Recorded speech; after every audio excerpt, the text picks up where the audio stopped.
ছোট্ট একটা ঘটনা ঘটলে গেল গেল রব, কি সর্বনাশ। কলকাতা মেডিকেল কলেজের অনুষ্ঠানে বলেছিলেন সেচমন্ত্রী মানুষ ভূঁইয়া। ঠিক কি বলেছিলেন আরো একবার আপনাদের সামনে। ছোট্ট একটা ঘটনা ঘটলেই গেল গেল গেল রে, কি সর্বনাশ। তখন তো টিভি ছিল না, আইফোন ছিল না। টাক টাক করে ছবি তুলে গোপীবল্লভপুর থেকে কলকাতায় পাঠানো যেত। আমাদের সঙ্গে এই মুহূর্তে টেলিফোনে রয়েছেন রাজ্য বিজেপি মুখপাত্র শ্রমিক ভট্টাচার্য। শুনলেন শ্রমিক দা, কি বলবেন? দেখুন, পার্ক স্ট্রিটের ঘটনার ক্ষেত্রে মুখ্যমন্ত্রী মমতা বন্দ্যোপাধ্যায় বলেছিলেন এটা একটা ছোট্ট ঘটনা। তারই পদাঙ্ক অনুসরণ করে সেচমন্ত্রী মানুষ ভূঁইয়া তিনি এই ঘটনাটিকে ছোট্ট ঘটনা বলেছেন।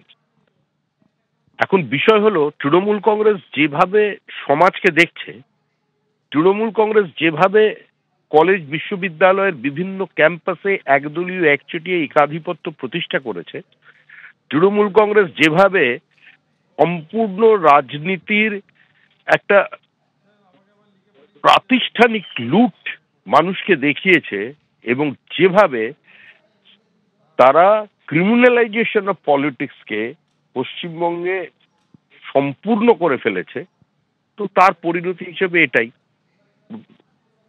এখন যেভাবে তৃণমূল দেখছে, তাদের যা কর্মসূচি, তারা এ ধরনের সামাজিক ব্যাধির ক্ষেত্রে যেভাবে অ্যাড্রেস করছে, তাদের প্রশাসন, তাদের দল, তাদের বিভিন্ন নেতৃবৃন্দ, সেটাই মানুষ ভূঁইয়া বলেছেন। মানুষ ভূঁইয়া যেটা বলেছেন সেটা তৃণমূলেরই বক্তব্য। এটা থেকে তার কোনো বিচ্যুতি হয়নি, দেখে সবাই আনন্দ পাবে। ধন্যবাদ।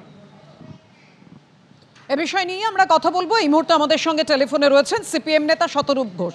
শতরূপ, কি বলবেন? দেখুন, দুটো কথা। প্রথম, উনি বললেন যে আমাদের আগে একটা সময় যখন আমাদের সরকার ছিল, মানে আমাদেরকে ইঙ্গিত করলেন, তখন টিভি ছিল না ইত্যাদি।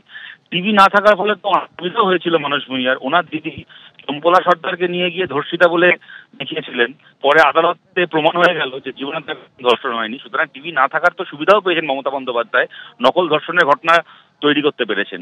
আর আজকে যদি মানুষ ভূঁইয়ার কথাকে নিয়ে বলেন, উনি বলছেন যে আমার দল কসবার ঘটনাকে স্ট্রংলি কন্ডেম করেছে। আরে, তো ধর্ষণটা তো করেওছে আপনার দল। যে ধর্ষণ করেছে সেও তো আপনার দলের এক নেতা। সে সরাসরি অভিষেক বন্দ্যোপাধ্যায়ের সঙ্গে ঘুরে বেড়ানো, অভিষেক বন্দ্যোপাধ্যায় চামচাদের সঙ্গে ছবি তুলে বেড়ানোর নেতা। তো ধর্ষণও করবে আপনার দল, কন্ডেমও করবে আপনার দল। তো তাই থেকে আমরা কি আপনাদের ফুলচন্দন দিয়ে পুজো করব? এখানে বলছেন যে সব জায়গায় পুলিশ থাকা সম্ভব না, ঠিক কথা। কিন্তু এই যে কি মিশ্র বলে এই যে ছেলেটা মনোজিৎ মিশ্র, পরপর তার এখন ঘটনা ঘটেছে। অতীতে একাধিক মেয়েকে শ্লীলতাহানি করা থেকে শুরু করে, পুলিশকে মারধর করা থেকে শুরু করে একাধিক অপরাধের কাজ করেছে, যেখানে তার জামিন অযোগ্য ধারায় গ্রেপ্তার হওয়ার কথা ছিল, জেলে থাকার কথা ছিল। জীবনে কোনোদিন পুলিশ তাকে স্পর্শ করেনি। তার ফলে তার আস্পর্ধাটা এমন জায়গায় পৌঁছে গেছিল, সে নাকি জেরায় বলেছে, কাগজে যা পড়লাম আজকে, জেরায় বলেছে যে এরকম তো আমি এর আগেও অনেক করেছি, এই মেয়েটাই বেশি জানাজানি করতে গেল। সুতরাং এরকম ভাবে যদি আপনারা আপনাদের দলের মধ্যে ধর্ষক তৈরি করেন, তাদেরকে লালন পালন করেন, করে সমাজে ছেড়ে দেন, তারপরে তো সমাজের সাধারণ মহিলাদের উপর যখন এরকম ঘটনা ঘটবে, তখন আপনারা বলবেন যে আমরা কন্ডেম করছি। সুতরাং আপনার এবং আপনার দলের চরিত্র চেনা হয়ে গেছে। ওই ছোট্ট ঘটনা, আমাদের সুদীপ্তকে মেরে ফেলে মমতা ব্যানার্জি বলেছিলেন ছোট্ট ঘটনা। সুতরাং তার পাঠশালার ছাত্র মানুষ ভূঁইয়া এই ঘটনাকে ছোট্ট বলবেন তো জানা কথা। তৃণমূল কংগ্রেস আমাদের রাজ্যে ক্ষমতায় এসেছে, এটাই একটা বড় খারাপ ঘটনা। মানে তৃণমূল ক্ষমতা থেকে চলে গেলে আর একটা বড় ঘটনা হবে, তার মাঝখানে যা ঘটছে সবই ছোট্ট ঘটনা।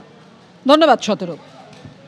অর্থাৎ বুঝতেই পারছেন মানুষ ভূঁইয়া যে মন্তব্য করেছেন, পরে যদিও তিনি এর যোগ অস্বীকার করেছেন। আমরা কথা বলবো। আমাদের সঙ্গে রয়েছেন এই মুহূর্তে প্রাক্তন প্রদেশ কংগ্রেস সভাপতি অধীর রঞ্জন চৌধুরী। অধীর দা, যে লোকটা বলছে তাকে মিথ্যা খুনের কেসে আসামি করে এই মমতা ব্যানার্জি কংগ্রেস দল থেকে ছিনিয়ে নিয়ে তৃণমূলে যোগদান করিয়েছিল, সে খুব ভালো করে জানে কোনটা ছোট ঘটনা কোনটা বড় ঘটনা। তাকে ছাত্র খুনে আসামি করেছিল, আর সে আজকে একটা ছাত্রীর উপরে এই ধরনের অপরাধের সাফাই গাইছে। দুর্ভাগ্য। কখনো কখনো মনে হয় এদের ঘরে কি ছেলে মেয়ে নেই, এদের ঘরে কি কোনো মা বোন নেই নাকি, যে একটা শুধুমাত্র মহিলার দালালি করতে গিয়ে, তাকে খুশি করতে গিয়ে আমাদের মানবিকতা, সামাজিকতা, ভদ্রতা, বিবেকবোধ সবকিছুকে বিসর্জন দিয়ে দেবো আমরা। আমি এদেরকে এই কথাকে শুধু নিন্দা করছি না, এদের এই মানসিকতাকে নিন্দা করছি আমি। ধন্যবাদ অধীর দা।